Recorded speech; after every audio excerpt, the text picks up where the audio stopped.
December 19th, 1944. German Panther crews outside the village of Noval were reporting something impossible. American tanks were everywhere. They would appear out of the fog, fire a single shot into a Panther's flank, then vanish before the turret could turn to respond. Minutes later, the same thing would happen from a completely different direction. German intelligence reported to 2nd Sponsored Division headquarters that they had encountered a full American division at Noval. They were wrong. The Americans had a handful of tank destroyers, 18-ton vehicles with paper-thin armor that couldn't survive a single hit. But the Germans couldn't hit them. The M18 Hellcat was the fastest tracked vehicle of World War II. And on that frozen morning outside Bastogne, speed was proving deadlier than armor. The German war machine had built the most feared tanks in the world, the Tiger, the Panther, monsters that could destroy Allied armor at ranges exceeding a mile.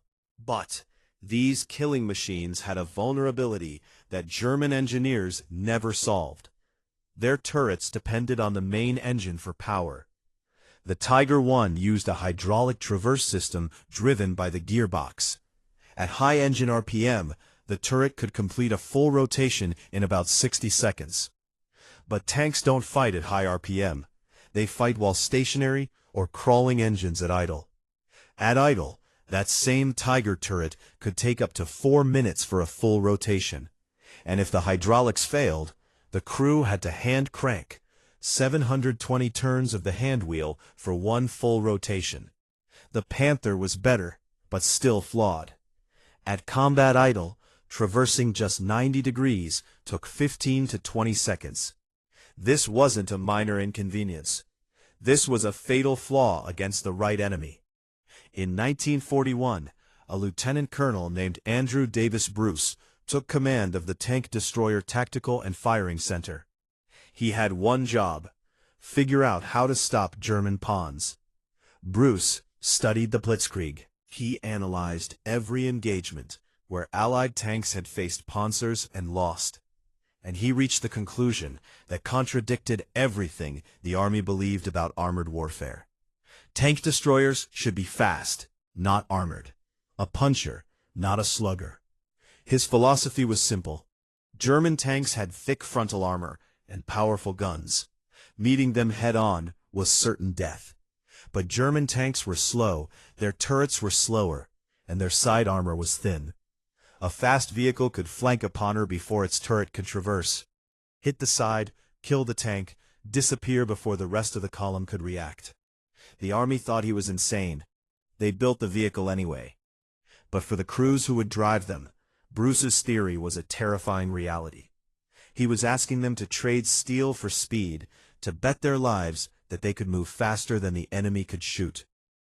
Buick Motor Division got the contract in 1942. They assigned Harley Earl's design studio to the project. The same team that would later create the tail-finned Cadillacs of the 1950s. What they built was unlike anything else in the American arsenal. The M18 weighed just 18 tons. A Panther weighed 45. A Tiger weighed 57. They achieved this by stripping the armor down to almost nothing. Frontal hull was 13 millimeters thick. The turret face was only slightly thicker at 25 millimeters. Standard infantry rifles couldn't penetrate it. Everything else could. When crews first saw the specs, they were horrified.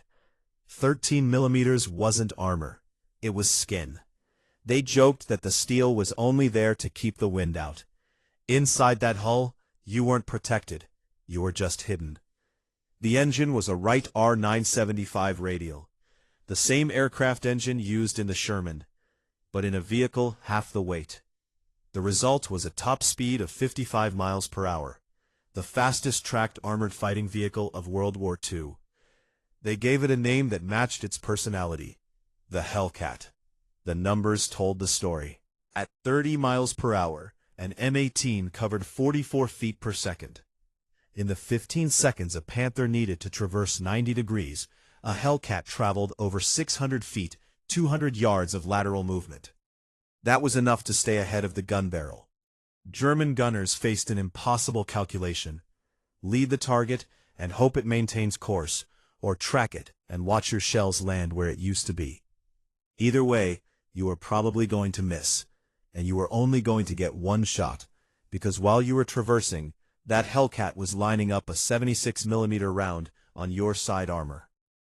The M18's own turret was fast, but that wasn't the real advantage. The whole vehicle could reposition faster than a German turret could turn. That was the math of survival, and at Bastogne, that math would be tested. December 1944, the Wehrmacht threw everything it had left into the Ardennes.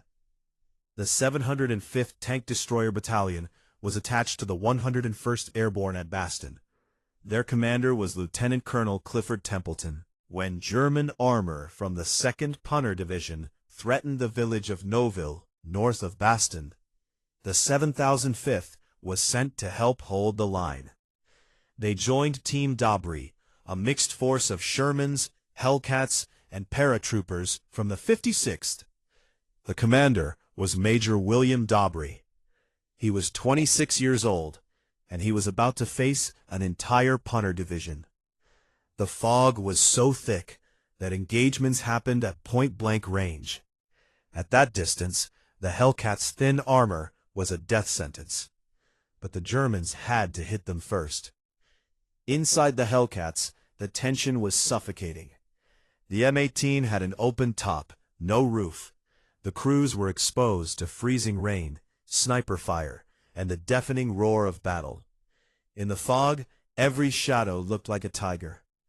The 7005th developed a technique that would become legendary. A Hellcat would race to a street corner in Neuville. The crew would spot a Panther through the fog, one shot into the flank, then full reverse at maximum speed. By the time the Panther's turret traversed to return fire, the Hellcat was already gone, behind a building down an alley, repositioning for the next shot. Moments later, the same Hellcat would appear on the opposite side of the German column. Another shot, another kill, another disappearance. The Germans couldn't help track them. Every time they turned to engage one threat, another appeared somewhere else. Reports to 2nd Panzer Division headquarters grew increasingly alarmed. They were being hit from all sides by what they estimated was a full American armored division. They were fighting a single reinforced battalion, a 26-year-old major, and a handful of tank destroyers with fast feet. Speed couldn't save everyone. With only 13 millimeters of steel, any hit was usually fatal. German 75mm rounds went through both sides of the hull. Crews who got caught in the open died. Those who misjudged their timing died. And those who simply got unlucky faced a gruesome reality. The M18's open turret meant that an artillery airburst or a mortar round didn't need a direct hit to be lethal. Shrapnel rained down directly onto the men inside. It was a fast ride, but it was a cold, open grave, if you stopped moving. Colonel Templeton drove his men hard because he knew the alternative was worse. Static defense meant death. Movement meant survival. Over December 19th and 20th, Team D. Sorry and the 700th destroyed over 30 German tanks around Neuville. The village eventually fell. The American force was too small to hold against the full weight of the 2nd Panzer Division. But they had bought time, critical hours, for the 101st Airborne to establish the defensive perimeter that would hold Bastogne. Templeton survived the bulge. He kept commanding the 75th through the drive into Germany. On March 1, 1945, an artillery shell struck his command post. He never saw the victory his tactics helped achieve. 4 months later, a different Hellcat battalion would prove the math in a completely different way. The 85th Tank Destroyer Battalion was the only unit in Italy fully equipped with M18s. Their commander was Lieutenant Colonel Herbert Fowler. The crews painted unauthorized black cat logos on their turrets, a cartoon cat biting a tank on an orange disc. Command told them to remove the markings. They didn't. It was a small act of rebellion, but it mattered. They were driving the most fragile vehicles in the theater. That cat logo was their way of baring their teeth. If they were going to die in these things, they were going to do it with their own identity. In April 1945, the Allies launched their final offensive in Italy. After months of grinding through the Apennine Mountains, the Po Valley stretched ahead like a billiard table.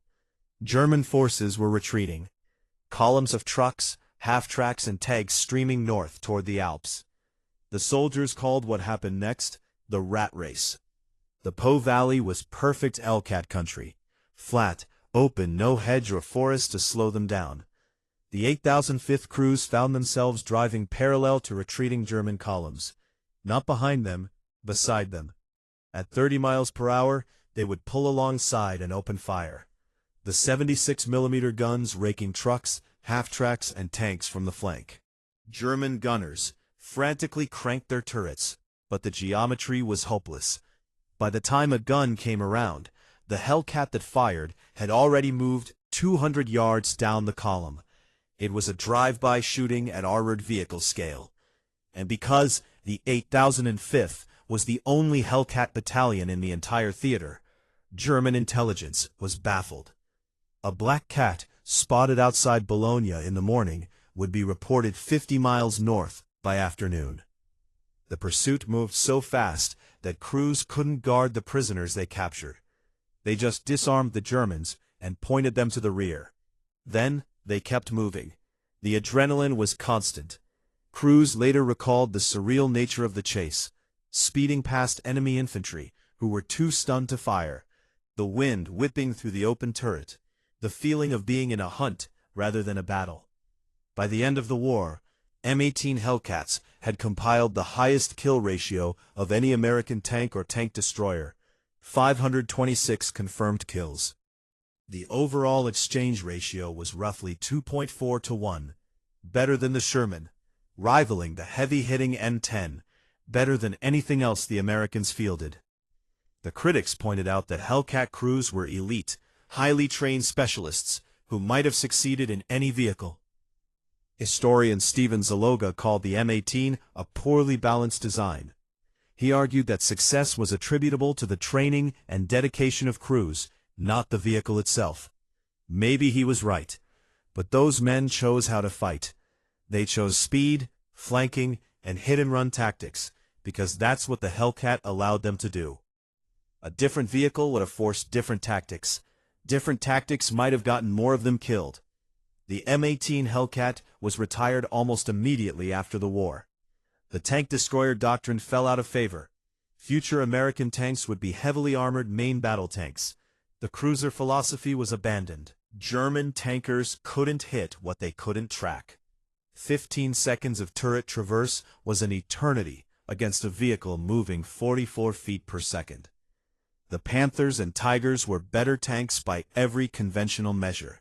Thicker armor, bigger guns, but conventional measures didn't account for an 18-ton vehicle that could be somewhere else before you finished turning your turret. At Novale, the 7005th used speed to survive against impossible odds. In the Po Valley, the 8005th used speed to annihilate a retreating army. Both proved the same truth.